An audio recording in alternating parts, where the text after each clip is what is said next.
أعوذ بالله من الشيطان الرجيم. بسم الله الرحمن الرحيم. وإن يكذبوك فقد كذبت قبلهم قوم نوح وعاد وثمود وقوم إبراهيم وقوم لوط وأصحاب مدين وكذب موسى فأمليت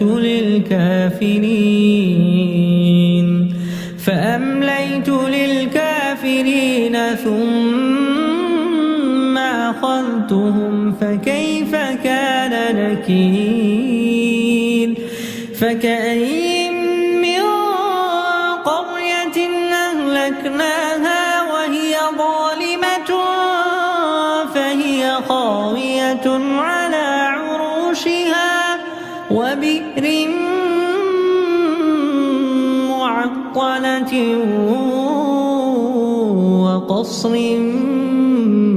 مشيد.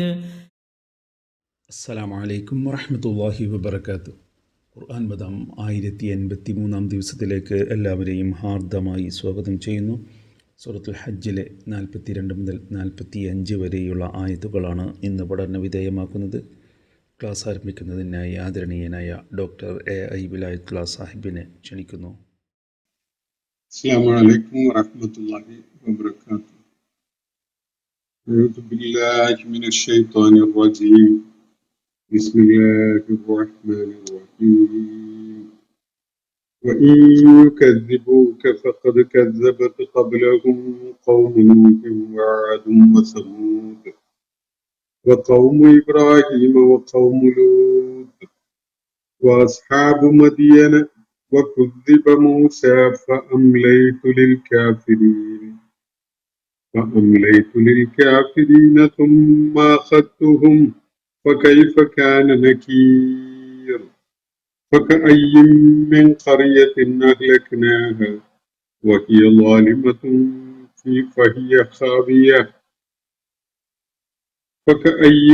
قرية أهلكناها وهي ظالمة فهي خاوية على عروشها وبئر معطلة وقصر مشيد. صدق الله العلي العظيم. സൂറത്തുൽ ഹജ്ജിലെ 42 മുതൽ 45 വരെയുള്ള ആയത്തുകളാണ് നമ്മളിന്ന് പഠന വിധേയമാക്കുന്നത്. ഈ ആയത്തുകൾ ഞാൻ നിങ്ങളെ കേൾപ്പിക്കുകയുണ്ടായി. നബി സല്ലല്ലാഹു അലൈഹി വസല്ലം മക്കയിലെ വലിയ ഒരു കാലയളവ് തന്നെ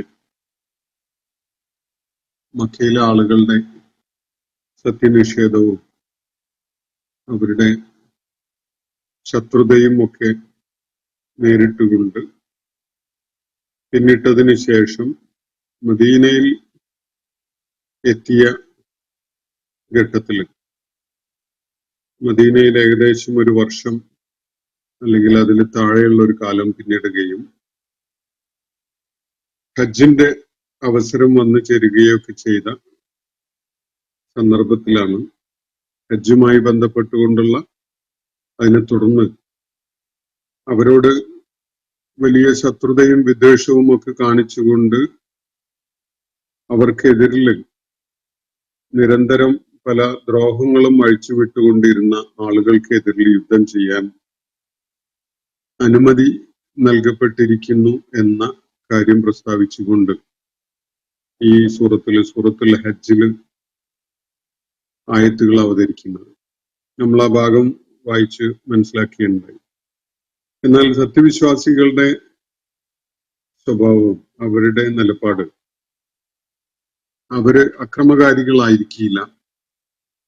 ആർക്കെങ്കിലും എതിരെ ദ്രോഹം അഴിച്ചുവിടുന്നവരോ സമൂഹത്തില് കലാപമോ കാലുഷ്യമോ ഉണ്ടാക്കുന്നവരൊന്നും ആയിരിക്കില്ല. മറിച്ച് അവർക്ക് അധികാരം നൽകപ്പെടുകയാണെങ്കിൽ ഭൂമുഖത്ത് ഒരിടത്ത് അവർക്ക് ആ പ്രദേശം അവരുടെ നിയന്ത്രണത്തിൽ വരികയാണെങ്കിൽ അവരവിടെ നമസ്കാരം നടപ്പിലാക്കും, സക്കാത്ത് ഒരു വ്യവസ്ഥയായിട്ട് കൊണ്ടുവരും, അതുപോലെ നന്മ കൽപ്പിക്കുകയും തിന്മ വിലക്കുകയും ചെയ്യും. ഇങ്ങനെയുള്ള കാര്യങ്ങളാണ് അള്ളാഹുവിടെ പ്രത്യേകമായിട്ട് എടുത്തു പറയുകയുണ്ടായി. പക്ഷെ കാര്യങ്ങളുടെയൊക്കെ ആത്യന്തികമായ പരിണിതി അത് ഇതിനെയൊന്നും ആശ്രയിച്ചുകൊണ്ടുള്ളതല്ല. അതൊക്കെയും തന്നെ അള്ളാഹുവിന്റെ മാത്രം കരങ്ങളിലാണ് എന്നുകൂടി ഇന്നലെ നമ്മൾ വായിച്ചു വെച്ച ആയത്തുകളിൽ അള്ളാഹു വ്യക്തമാക്കുകയുണ്ടായി. അതിനെ തുടർന്ന് നബി സല്ലല്ലാഹു അലൈഹി വസല്ലമയെ അഭിസംബോധന ചെയ്തുകൊണ്ടാണ് തുടർന്നുള്ള നമ്മൾ ഇന്ന് വായിച്ച ആയത്തുകളിൽ ചില കാര്യങ്ങൾ വ്യക്തമാക്കപ്പെടുന്നത്. ഈ യുകദ്ദിബൂക, അവര് ഈ മക്കയിലെ നിഷേധികൾ പ്രവാചകരെ താങ്കളെ കളവാക്കുന്നുവെങ്കിൽ, താങ്കളെ തള്ളിക്കളയുന്നുവെങ്കിൽ അതൊരു പുതിയ അനുഭവമൊന്നുമല്ല.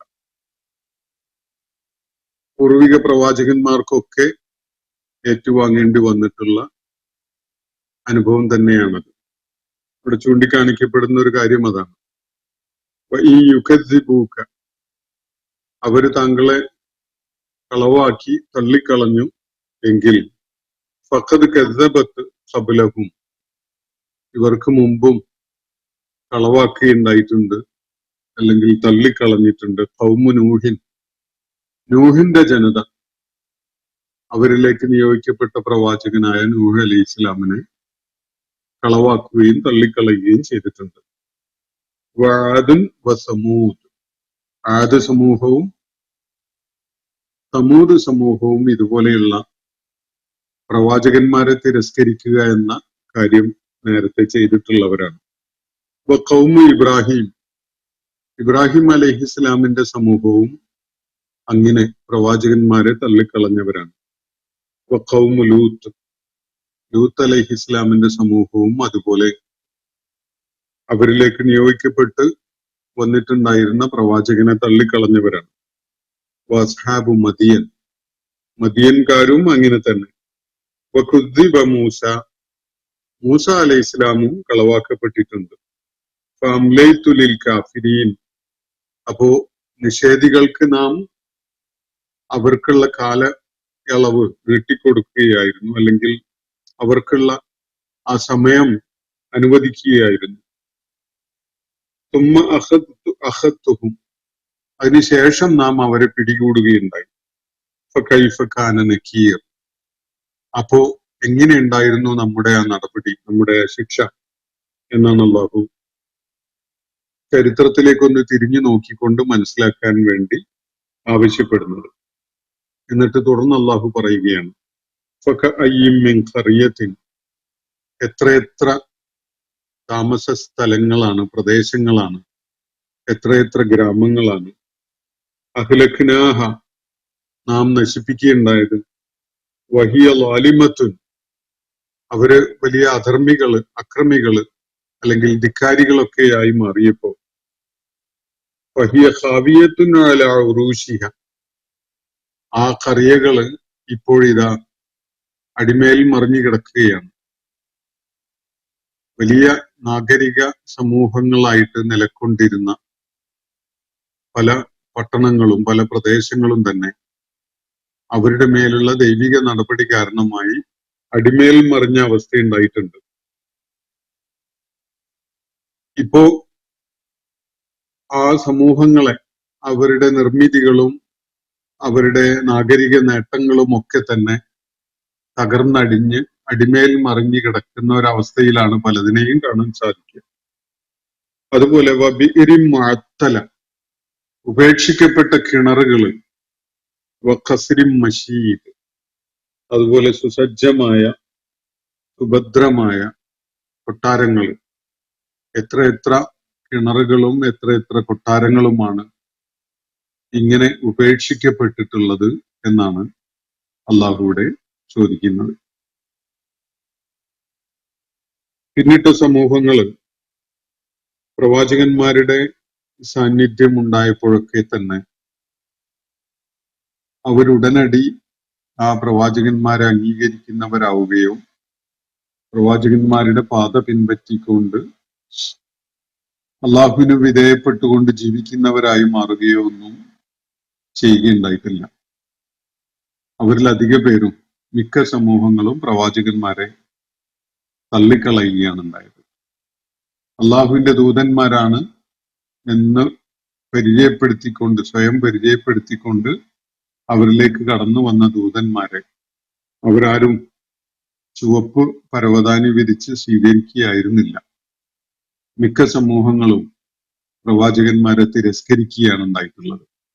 പക്ഷെ അങ്ങനെയുള്ള സന്ദർഭങ്ങളിൽ ഒന്നും തന്നെ അള്ളാഹു അവർക്കെതിരിൽ ഉടനടി നടപടി സ്വീകരിക്കുകയും അവരെ ശിക്ഷിക്കുകയും അവരെ നശിപ്പിച്ചു കളയുകയും ചെയ്യുകയല്ല ഉണ്ടായിട്ടുള്ളത്. അള്ളാഹു അവർക്കൊരു സമയം അനുവദിച്ചിട്ടുണ്ടായിരുന്നു. ആ സമയം കാര്യങ്ങളെക്കുറിച്ച് ആലോചിക്കാനും ചിന്തിക്കാനും തീരുമാനങ്ങളിലേക്ക് എത്താനും ഒക്കെയായിട്ട് അള്ളാഹു അവർക്ക് അനുവദിക്കുകയാണ് ഉണ്ടായത്. പ്രവാചകന്മാർ വന്ന് കാര്യങ്ങൾ പറയുന്ന മുറക്ക് അവർക്കെതിരിൽ അവരുടെ ധിക്കാരമോ അനുസരണക്കേടോ അവരുടെ നിഷേധ നിലപാടുകൾ കാരണമായിട്ടോ ഒന്നും തന്നെ ഉടനടി അവരുടെ മേൽ നടപടി സ്വീകരിക്കുകയുണ്ടായിട്ടില്ല. മക്കയിലെ നബി സല്ലല്ലാഹു അലൈഹി വസല്ലം അഭിസംബോധന ചെയ്തിരുന്ന ആളുകളുടെ കാര്യത്തിലും ഇതുവരെ അള്ളാഹു അവർക്കെതിരിൽ ആയുധമെടുക്കാൻ അനുവാദം നൽകിയിട്ടുണ്ടായിരുന്നില്ല. ഇപ്പോ മദീനയിൽ എത്തിയതിനു ശേഷം മാത്രമാണ് അവര് ഈ സത്യവിശ്വാസികള് മർദ്ദിതരായിരുന്നു എന്നതിന്റെ പേരിൽ അവർക്കെതിരിൽ ആയുധമെടുക്കാൻ അനുവാദം നൽകപ്പെടുന്നത്. എന്നിട്ടാണ് ഈ കാര്യങ്ങളെക്കുറിച്ച് ഒരു തിരിഞ്ഞുനോട്ടം എന്നുള്ള നിലയ്ക്ക് ചില പ്രസ്താവനകൾ അള്ളാഹുവിടെ നടത്തുന്നത്. എന്നിട്ട് നബി സല്ലല്ലാഹു അലൈഹി വസല്ലമയെ അള്ളാഹു ഓർമ്മിപ്പിക്കുകയാണ്, പ്രവാചകരെ താങ്കള് കളവാക്കപ്പെട്ടു എന്നത് ഒരു വസ്തുതയാണ്. അള്ളാഹുവിന്റെ അടുക്കൽ നിന്നുള്ള സത്യ സന്ദേശവുമായിട്ട് അവരിലേക്ക് ചെല്ലുകയുണ്ടായെങ്കിലും ആ സമൂഹം അദ്ദേഹത്തെ പൂർണ്ണ മനസ്സോടുകൂടി സ്വീകരിക്കാനോ പിന്തുണക്കാനോ ഒന്നും സന്നദ്ധമായില്ല എന്നതാണ് നേര്. എന്നാൽ പോലും ഇത് ഒരു പുതിയൊരു കാര്യമല്ല. അവര് താങ്കളെ കളവാക്കി തള്ളിക്കളയുന്നു എങ്കിൽ ഫഖദ് കദ്ദബത് ഖബ്ലഹും, അവർക്ക് മുമ്പും കളവാക്കിയുണ്ടായിട്ടുണ്ട്. ആരൊക്കെയാണ്? ഖൗമു നൂഹ്, നൂഹ് അലൈഹിസ്സലാമിന്റെ സമൂഹം. അവരുടെ തിരസ്കാരത്തിന്റെ പേരിൽ അറിയപ്പെടുന്ന ഒരു കൂട്ടരാണ്. ചരിത്രത്തില് അള്ളാഹുവിന്റെ നടപടി ഉണ്ടായി നശിപ്പിക്കപ്പെട്ട ഒരു സമൂഹമാണ്. അവരും അവരിലേക്ക് നിയോഗിക്കപ്പെട്ട പ്രവാചകനായിരുന്ന നൂഹ് അലൈഹിസ്സലാമിനെ ചുവന്ന പരവതാനി വിരിച്ച് സ്വീകരിക്കുകയായിരുന്നില്ല.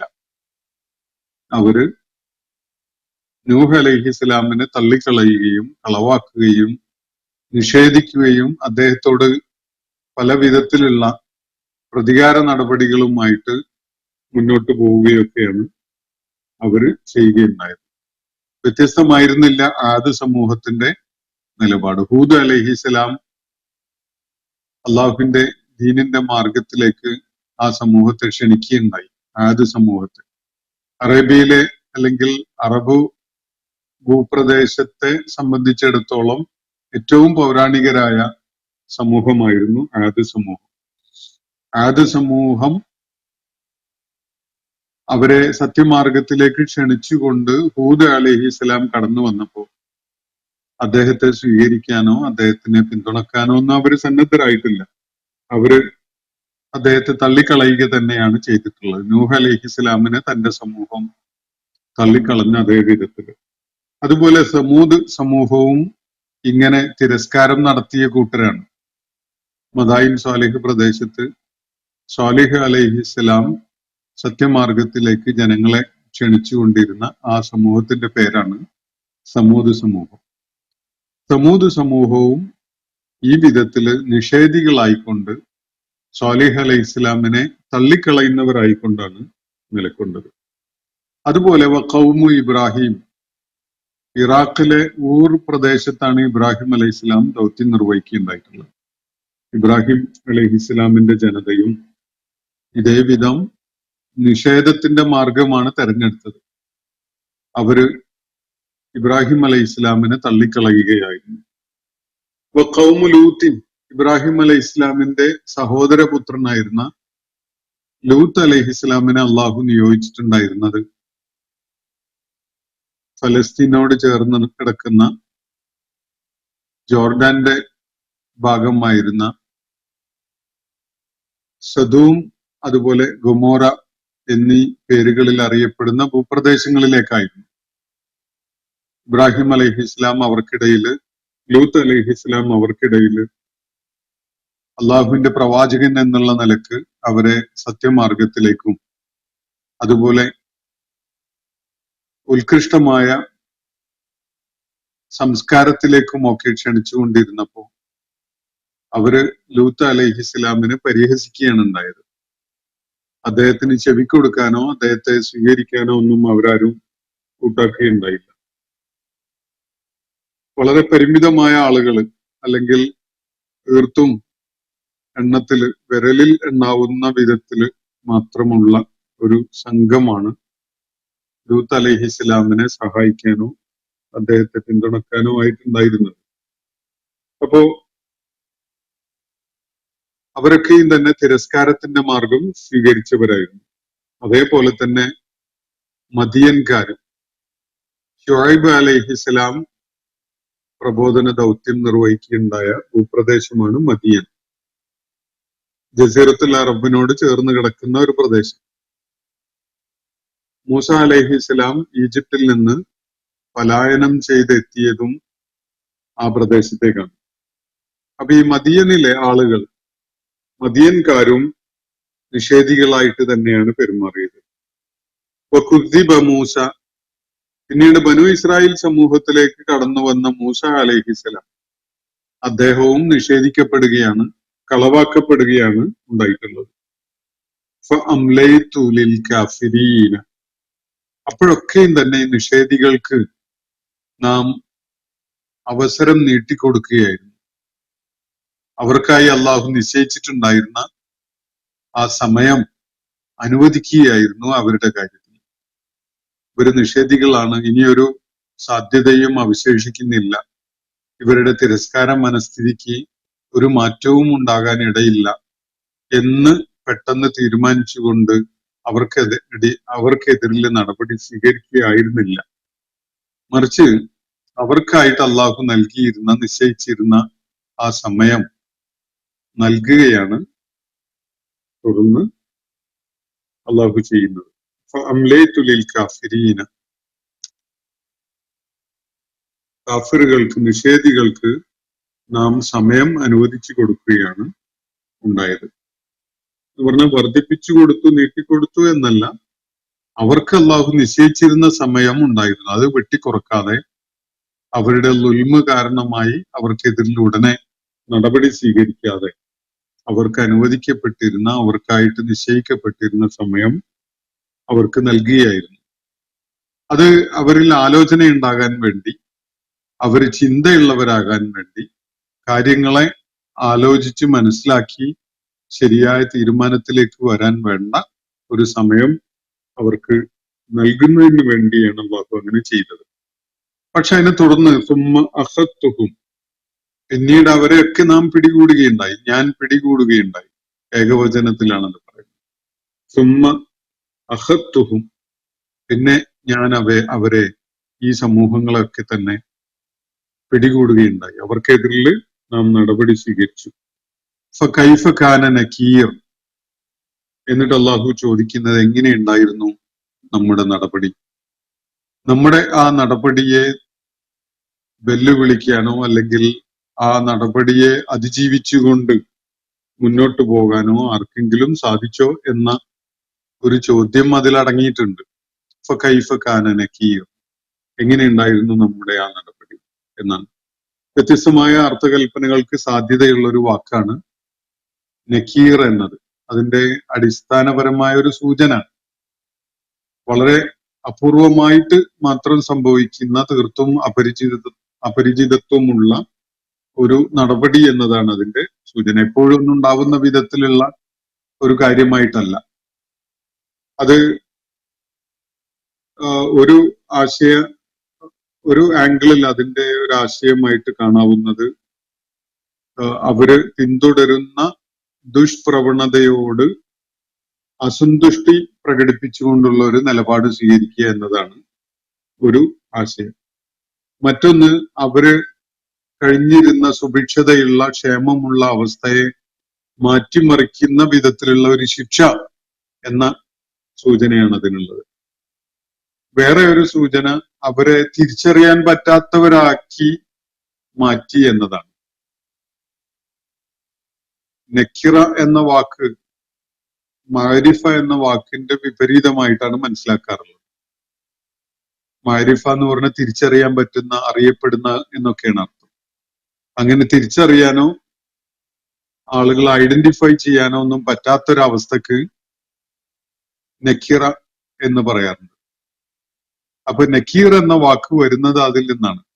ഒരു തീപിടുത്തം ഉണ്ടാവുകയോ അല്ലെ ഒരു തീപ്പൊള്ളലിന് വിധേയമാവുകയൊക്കെ ചെയ്താൽ ആരാണ് ഈ തീപ്പൊള്ളലേറ്റ ആള് എന്ന് പോലും തിരിച്ചറിയാൻ പറ്റാത്ത വിധത്തില് അയാളുടെ മുഖവും ശരീരവും ഒക്കെ ചിലപ്പോ രൂപഭേദം സംഭവിക്കും. അങ്ങനെയൊക്കെയുള്ള അവരെ പൂർണ്ണമായിട്ടും ഡിസ്ഫിഗേർഡ് ആക്കുന്ന വിധത്തിലുള്ള, രൂപമാറ്റം വരുത്തുന്ന വിധത്തിലൊക്കെയുള്ള ശിക്ഷ ഏറ്റുവാങ്ങേണ്ടി വരുന്നതിനെയാണ് ഇവിടെ സൂചിപ്പിക്കപ്പെടുന്നത് എന്ന് മനസ്സിലാക്കാൻ സാധിക്കും.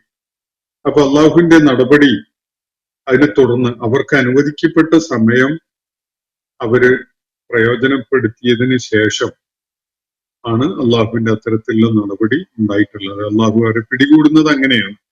എന്നിട്ട് അള്ളാഹു ചോദിക്കുന്നു, ഇപ്പൊ കൈഫക്കാന നക്കീർ, അവർക്ക് നൽകപ്പെട്ട അവധി കഴിഞ്ഞതിന് ശേഷം നാം അവരെ പിടികൂടി എന്നത് എന്തെങ്കിലും പോരായ്മയുള്ളതായിരുന്നോ? ആരെങ്കിലും അതിൽ നിന്ന് സ്പെയർ ചെയ്യപ്പെട്ടിട്ടുണ്ടോ? ആ ശിക്ഷാ നടപടിക്ക് എന്തെങ്കിലും പോരായ്മ ഉണ്ടായിട്ടുണ്ടോ എന്നതാണ് പരോക്ഷമായിട്ട് ഉന്നയിക്കപ്പെടുന്ന ഒരു ചോദ്യം. അപ്പോ അള്ളാഹു ഒരു സമൂഹത്തിന് ഒരു സമയം നിശ്ചയിച്ചു കൊടുത്തിട്ടുണ്ട്. പ്രവാചകന്മാർ അവരിലേക്ക് വന്നു, ദൗത്യ നിർവഹണം നിർവഹിച്ചു, അവര് പ്രതികൂലമായ നിലപാട് സ്വീകരിച്ചു, നിഷേധിച്ചു കൊണ്ടിരുന്നു. ഈ കാരണത്താൽ ഉടനെ അങ്ങ് ശിക്ഷ നടപ്പിലാക്കുക എന്നൊരു പദ്ധതി അള്ളാഹുവിനില്ല. ഒരു സമൂഹത്തിന് അള്ളാഹു നിശ്ചയിച്ച ഒരു സമയമുണ്ട്. ആ സമയം അവസാനിക്കുന്നത് വരെ ആലോചിക്കാനും തീരുമാനമെടുക്കാനും ഒക്കെ അവർക്ക് അവസരമുണ്ട്. പക്ഷെ അതുകൊണ്ട് അവരാരെങ്കിലും ശിക്ഷയിൽ നിന്ന് രക്ഷപ്പെടും എന്നതിനർത്ഥമില്ല. അള്ളാഹു ഉടനടി നടപടി എടുക്കുന്നില്ല. അവർക്ക് നിശ്ചയിച്ച സമയം കഴിയട്ടെ എന്ന വിധത്തിൽ കാത്തു നിൽക്കുന്നു എന്നതിന്റെ പേരിൽ ആരും രക്ഷപ്പെടാൻ പോകുന്നില്ല. അതിനുശേഷം ചോദിക്കുന്ന ചോദ്യത്തിന്റെ ഒരു മുന അതാണ്, കൈഫ കാന നക്കീർ, പിന്നീട് നാം അവരെ പിടികൂടുകയുണ്ടായി, പക്ഷെ എങ്ങനെ ഉണ്ടായിരുന്നു നമ്മുടെ ആ നടപടി, നമ്മുടെ ആ ശിക്ഷ? ഇതാണ് ചോദ്യം. ആരെങ്കിലും അതിനെ മറികടന്ന് രക്ഷപ്പെട്ട് കളഞ്ഞു? നമ്മുടെ ആ ശിക്ഷാ നടപടി ആർക്കെങ്കിലും ഏശാതെ പോയോ? അല്ലെങ്കിൽ അതിനെ അതിജീവിക്കാൻ ആർക്കെങ്കിലും സാധിച്ചോ എന്ന പരോക്ഷമായ ഒരു ചോദ്യം അതിൽ അടങ്ങിയിട്ടുണ്ട്. അപ്പൊ വൈകി എന്നത്, അല്ലെങ്കിൽ സമയമാകുന്നത് വരെ നീണ്ടുപോയി എന്നത് ഒരു കാരണവശാലും ഈ നിഷേധികളായ സമൂഹത്തെ സംബന്ധിച്ചിടത്തോളം എന്തെങ്കിലും ഗുണം ഉണ്ടാക്കുന്ന ഒരു കാര്യമേ അല്ല. അതുകൊണ്ട് ആരും അതിൽ ധൃതിപ്പെടേണ്ടതില്ല, ആരും അതിൽ അസ്വസ്ഥത കാണിക്കേണ്ടതുമില്ല. ഇതാണ് സൂചിപ്പിക്കപ്പെടുന്ന കാര്യം. എന്നിട്ട് അള്ളാഹു ചോദിക്കുകയാണ്,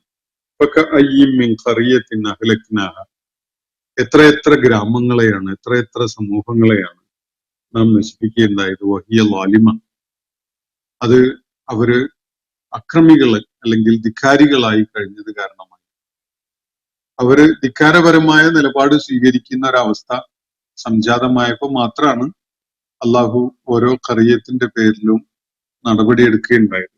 എത്ര ഖറിയകൾ അങ്ങനെ കഴിഞ്ഞു പോയിട്ടുണ്ട്. അവരുടെ അതിക്രമ കാരണമായി, അവരുടെ അഹങ്കാരമോ ധിക്കാരമോ ഒക്കെ കാരണമായി, അവരുടെ ദുൽമ് കാരണമായിട്ട് നാം അവരെ നശിപ്പിക്കുകയായിരുന്നു. ഇപ്പോഴോ ഫഹിയ ഖാവിയത്തുൻ അലാ ഉറൂശിഹ, ഉറൂഷ് എന്ന് പറഞ്ഞാല് മേലെ ഉണ്ടാവുന്നത് എന്നാണ്.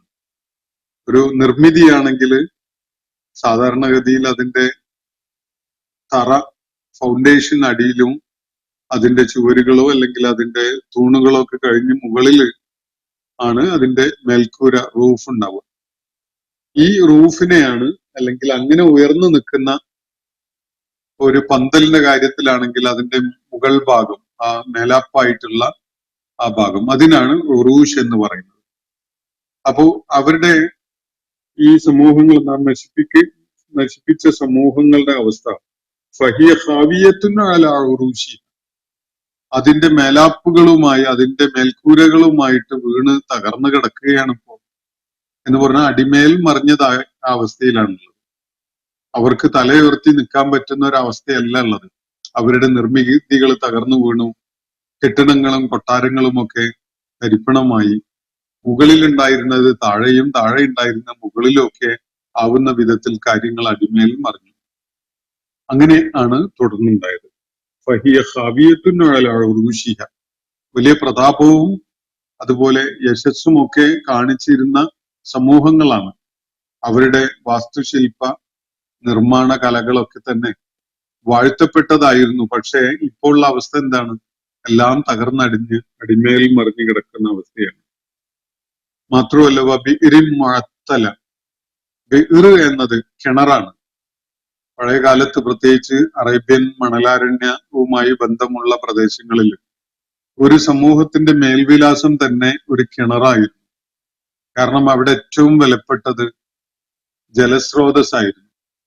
മണലാരണ്യത്തിൽ ഒരു കിണർ ഒരു കബീലക്ക് ഉണ്ട് എന്ന് വരുന്നത് തന്നെ ആ കബീലയുടെ വലിയ ശക്തിയും പ്രതാപവും ഒക്കെ കാണിക്കുന്ന ഒരു സംഗതിയാണ്. അതുകൊണ്ട് തന്നെ പല സമൂഹങ്ങളും പല കബീലകളും അറിയപ്പെട്ടിരുന്നത് ആ കിണറിന്റെ പേരിലാണ്. ഉദാഹരണത്തിന് മാ ബനി ഫുലാൻ എന്ന വിധത്തിലൊക്കെയാണ് അവരെ പറ്റി ആ കിണറിനെ പരാമർശിച്ചുകൊണ്ട് പറയാറുണ്ട്.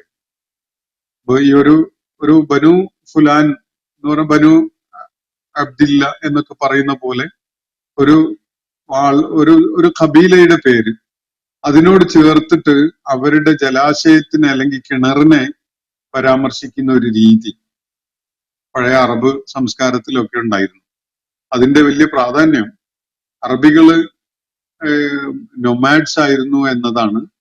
അവര് ജലസ്രോതസ്, ജലം ലഭ്യമായ ഇടങ്ങളിൽ നിന്ന് അടുത്ത ജലം ലഭ്യമായ ഇടത്തെ ലക്ഷ്യം വെച്ചുകൊണ്ട് യാത്ര ചെയ്യുന്നവരും അവരുടെ സന്നാഹങ്ങളും ആടുമാടുകളും ഒക്കെ ആയിട്ട് നീങ്ങുന്നവരും ഒക്കെ ആയിരുന്നു. അതുകൊണ്ട് ഈ കിണറാണ് അവരെ സംബന്ധിച്ചിടത്തോളം ഒരു ലാൻഡ്മാർക്ക് ആയിട്ടുണ്ടായിരുന്നത്. ആ കിണറാണ് അവരുടെ ഒരു ഐഡന്റിറ്റി. അപ്പൊ ഒരു കബീലയെ പരാമർശിക്കുമ്പോൾ ആ കബീലയുടെ നാടിനെ സൂചിപ്പിക്കാൻ വേണ്ടി ആ കിണറിനെ പറ്റിയാണ് പറയാറുണ്ടായിരുന്നത്. എന്നാൽ അള്ളാഹുവിടെ സൂചിപ്പിക്കുന്നത് മുഴത്തല, കൈവെടിയപ്പെട്ട ഉപേക്ഷിക്കപ്പെട്ട കിണറുകൾ. എത്ര ഗ്രാമങ്ങളാണ് അങ്ങനെ തകർന്നടിഞ്ഞു പോയത്. അതിന്റെ മേൽക്കൂരകള് തകർന്നടിഞ്ഞ് അടിമേൽ മറിഞ്ഞ അവസ്ഥയിലാണ് അവയിപ്പോൾ ഉള്ളത്. അതേപോലെ തന്നെ മുഴത്തല, അബാൻഡൻ ചെയ്യപ്പെട്ട, ഉപേക്ഷിക്കപ്പെട്ട കിണർ. ഉപേക്ഷിക്കപ്പെട്ട കിണർ എന്നത് ഒരു സമൂഹത്തിന്റെ പൂർണ്ണമായ തകർച്ചയാണ് സൂചിപ്പിക്കുന്നത്. ഒരു സമൂഹം പൗരാണിക കാലങ്ങളില് വിശേഷിച്ച് ആ മണലാരണ്യത്തിന്റെ ആ ഇടങ്ങളിലൊക്കെ തന്നെ കിണറായിരുന്നു അവരുടെ ഏറ്റവും വലിയ പൊസഷൻ എന്ന് പറയുന്നത്. വെള്ളത്തിന്റെ സ്രോതസ് എന്നതായിരുന്നു. ഇന്നും വലിയ പ്രാധാന്യമുള്ള കാര്യം തന്നെയാണ്, സംശയമൊന്നുമില്ല. പക്ഷെ മണലാരണ്യത്തിൽ അതിന് കൂടുതൽ പ്രാധാന്യം ഉണ്ടായിരുന്നു. അതുകൊണ്ട് മറ്റെന്ത് നഷ്ടപ്പെടുന്നതും എന്ത് അവഗണിക്കപ്പെടുന്നതും ഇത്രത്തോളം ഗൗരവമുള്ളതായിട്ട് അവർക്ക് അനുഭവപ്പെടുമായിരുന്നില്ല. ജീവന്റെ തുടിപ്പ് ഒരു തരിമ്പെങ്കിലും ബാക്കിയുണ്ടെങ്കിൽ അവര് ആ കിണറ് സ്വന്തമായിട്ട് നിലനിർത്താൻ വേണ്ടി പോരാടും. കാരണം അവരെ സംബന്ധിച്ചിടത്തോളം അവരെ നിലനിൽപ്പിന്റെ തന്നെ ആധാരം അങ്ങനെയുള്ള ഒരു കിണറായിരുന്നു. പക്ഷേ സമൂഹങ്ങള് നശിപ്പിക്കപ്പെടുന്നതിനെ തുടർന്ന് അവരുടെ വാസയിടങ്ങളൊക്കെ തന്നെ അടിമേൽ മറിക്കപ്പെട്ട അവസ്ഥയിൽ ആകുമ്പോൾ ഉപേക്ഷിക്കപ്പെട്ട അവസ്ഥയിലായിരിക്കും അവരുടെ കിണറുണ്ടാവുക.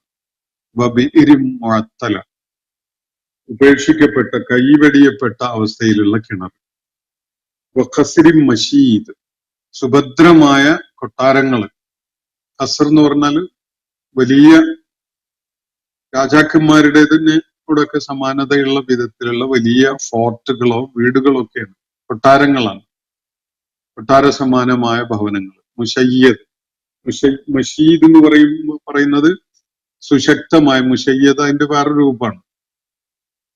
സുശക്തമായ, സുഭദ്രമായി പണിയപ്പെട്ട, ഇൻവിൻസിബിൾ ആയ, തകർക്കാൻ കഴിയാത്ത, ആർക്കും ഇടിച്ചു കയറാൻ കഴിയാത്ത വിധത്തില് വളരെ ശക്തമായ വിധത്തില് നിർമ്മിക്കപ്പെട്ട, സുരക്ഷിതമായി നിലനിർത്തപ്പെടുന്ന കൊട്ടാരങ്ങളെയാണ് ഇവിടെ സൂചിപ്പിക്കുന്നത്.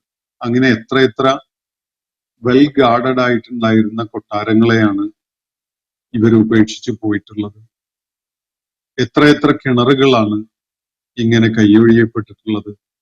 എത്ര ഗ്രാമങ്ങളാണ്, നാടുകളാണ് ഈ വിധത്തില് അടിമേൽ മറിക്കപ്പെടുകയുണ്ടായിട്ടുള്ളത്. ഇതൊക്കെ തന്നെ അള്ളാഹുവിന്റെ നടപടികൾ ഉണ്ടാകുന്നു എന്നതിനുള്ള ദൃഷ്ടാന്തമായിട്ട്, തെളിവായിട്ട് അള്ളാഹു അവതരിപ്പിക്കുകയാണ് ഇവിടെ. മക്കയിലെ ആളുകളെ സംബന്ധിച്ചിടത്തോളം നബി സല്ലല്ലാഹു അലൈഹി വസല്ലമക്കെതിരിൽ അവര് വളരെ അക്രമപരമായ നിലപാടുകൾ സ്വീകരിച്ചിട്ടും നടപടിയൊന്നും കാണാത്തത് അവരെ കൂടുതൽ അഹങ്കാരികളാക്കി മാറ്റുകയായിരുന്നു. യഥാർത്ഥത്തിൽ അവർ കൂടുതൽ ധിക്കാരികളാക്കി ആയി മാറുകയായിരുന്നു. അപ്പോ അവർക്കൊരു താക്കീത് എന്നുള്ള നിലക്കാണ് ഇക്കാര്യം അറിയിക്കപ്പെടുന്നത്. ഇങ്ങനെ നീണ്ടുപോകുന്നു എന്നത് നിങ്ങളെ സംബന്ധിച്ചിടത്തോളം എന്തെങ്കിലും ഗുണമുള്ള ഒരു കാര്യമില്ല. തീർച്ചയായിട്ടും നമ്മുടെ നടപടി ഉണ്ടാവും. അള്ളാഹു ഓരോ സമൂഹത്തിനും ഒരു അജല് നിശ്ചയിച്ചിട്ടുണ്ട്, അവർക്ക് ഒരു കാലം അനുവദിച്ചിട്ടുണ്ട്. അത് പിന്നിടുന്നതോടുകൂടി അള്ളാഹു അവരെ പിടികൂടുന്നു, അവരുടെ വാസ പ്രദേശങ്ങൾ അടിമേൽ മറിക്കപ്പെടുന്നു, വളരെ ഞെട്ടലുളവാക്കുന്ന ശിക്ഷ അവരെ ഏറ്റുവാങ്ങേണ്ടി വരികയും ചെയ്യുന്നു എന്നതാണ് വസ്തുത.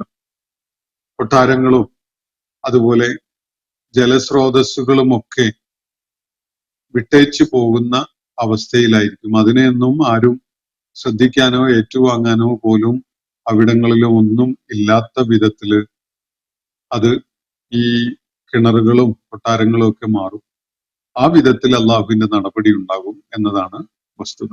അതുകൊണ്ട് നിങ്ങൾ ഒരു സുഖചിന്തയിൽ കഴിയണ്ട. അള്ളാഹുവിന്റെ നടപടി ഉണ്ടാവില്ല എന്നുള്ള ഒരു സുഖചിന്തയിൽ നിങ്ങൾ കഴിയേണ്ടതില്ല. അള്ളാഹു അനുവദിച്ച സമയം പൂർത്തിയാകുന്നതോടുകൂടി തീർച്ചയായിട്ടും അള്ളാഹു ആ സമൂഹത്തെ പിടികൂടും എന്നതാണ് അള്ളാഹുവിന്റെ സുന്നത്ത്, അള്ളാഹുവിന്റെ നടപടിക്രമം. അത് പിന്നിട്ട ധാരാളം സമൂഹങ്ങളുടെ ആസാറുകൾ, ചരിത്രത്തിന്റെ പല ഘട്ടങ്ങളിൽ കഴിഞ്ഞു പോയിട്ടുള്ള പല സമൂഹങ്ങളുടെയും അവരുപേക്ഷിച്ചു പോയിട്ടുള്ള അവരുടെ ആസാറുകൾ, അവരുടെ പല അടയാളപ്പെടുത്തലുകളും ഭൂമുഖത്തുണ്ട്. നിങ്ങൾക്ക് സഞ്ചരിച്ച് പോയാൽ ഭൂമുഖത്തിന്റെ പലയിടങ്ങളിലേക്കും സഞ്ചരിച്ചാൽ അത് കാണാൻ കഴിയും. അവരുടെ നിർമ്മിതികളൊക്കെ തകർന്നടിഞ്ഞ് അടിമേൽ മറിഞ്ഞു കിടക്കുന്ന കാഴ്ച. അവര് വളരെ അമൂല്യമായി കണ്ടിരുന്ന അവരുടെ കിണറുകൾ, അവരുടെ സുശക്തമായി സജ്ജീകരിക്കപ്പെട്ടിരുന്ന അവരുടെ കൊട്ടാരങ്ങൾ, ഇതൊക്കെ തന്നെ ഇപ്പോൾ ഉള്ള അവസ്ഥ എന്താണ് എന്നത് നിങ്ങൾക്കൊന്ന് ഭൂമുഖത്തൂടെ സഞ്ചരിച്ചുകൊണ്ട് കണ്ട് മനസ്സിലാക്കാവുന്നതേ ഉള്ളൂ എന്നാണ് അള്ളാഹുവിടെ സൂചിപ്പിക്കുന്നത്. ഇന്നത്തെ സെഷൻ ഞാനിവിടെ അവസാനിപ്പിക്കുകയാണ്. സൂറത്തുൽ ഹജ്ജിലെ 42 മുതൽ 45 വരെയുള്ള ആയത്തുകളാണ് നമ്മൾ ഇന്ന് പഠന വിധേയമാക്കിയിട്ടുള്ളത്. അള്ളാഹു നമ്മെ എല്ലാവരെയും അനുഗ്രഹിക്കുമാറാവട്ടെ. വാഹുദാവാന അൽഹംദുലില്ലാഹി റബ്ബിൽ ആലമീൻ. അസ്സലാമു അലൈക്കും വറഹ്മത്തുള്ളാഹി വബറകാതുഹു. ഇന്നത്തെ ഖുർആൻ പദം ഇവിടെ സമാപിക്കുന്നു. ഖുർആൻ പഠനത്തിൽ പങ്കെടുത്ത എല്ലാവർക്കും അല്ലാഹു അർഹമായ പ്രതിഫലം നൽകി അനുഗ്രഹിക്കട്ടെ. വആഖിറു ദഅവാന അനിൽ ഹംദുലില്ലാഹി റബ്ബിൽ ആലമീൻ. അസ്സലാമു അലൈക്കും വറഹ്മത്തുള്ളാഹി വബറകാതുഹു.